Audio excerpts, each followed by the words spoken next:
Actually, following up on about God being a God of love, the scriptures say that, there is no greater love than a man lay down his life for his friend.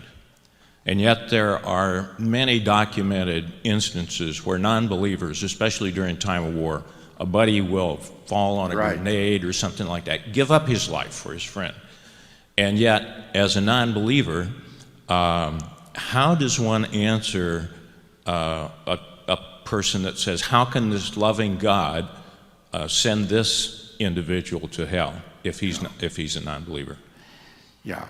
Let me say something about that question before I answer it that's kind of interesting. I've been studying lately the doctrine of the atonement, and this has been a very rich study, the idea that Jesus died for us, as the New Testament says.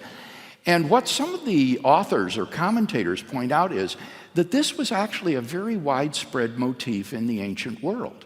The idea of dying in the place of someone else because of your loyalty to a friend or your devotion to your husband.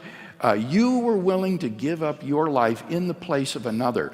One of the most famous examples of this in ancient Greek literature is Alcestis, a wife who was willing to die in the place of her husband so that he could continue to live and exert his proper reign and so forth.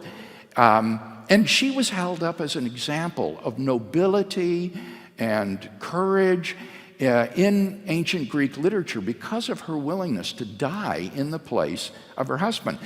And some commentators I've read says they think this is actually what Paul has in mind when he talks about for a good man one might die, and for a righteous, or one might dare even to die for a righteous man. He may be they say that Paul may be thinking of Alcestis and this case in the ancient world. So it may well be the case that this idea of dying in the place of someone else is a motif that is very prominent in the ancient world, and one to which the gospel writers and Paul appeal to show how Jesus was willing to die in our place, but even greater in that he died not for a good man or a righteous man, but while we were enemies of God, he died for us. And that is unparalleled in the ancient world, that someone would give his life not for a good man or a righteous man, but for an ignoble man, an enemy. So that just kind of underlines a little bit of atonement theology with respect to Christ dying in our place. And as agonizing, again, emotionally as it is, to think that someone who would exhibit such great love as to die for another person could be separated from God forever, I think that what we have to say is that no one can earn salvation by works, that it is impossible to earn salvation. It is only by God's grace that when God judges the totality of one's life, if you irrevocably reject Christ out of your life, then you repulse the grace of God and you fall back on his justice.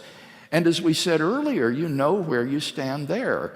So even though the unbeliever may do this act of tremendous courage and good, it isn't as though that merits eternal life. If he is rejecting Christ, he is rejecting God's gracious provision for sin. He is rejecting the one who has died in his place, and therefore choosing to have to die himself. And that isn't unjust on God's part, because this is what every one of us really deserves. Salvation is by grace and not by works.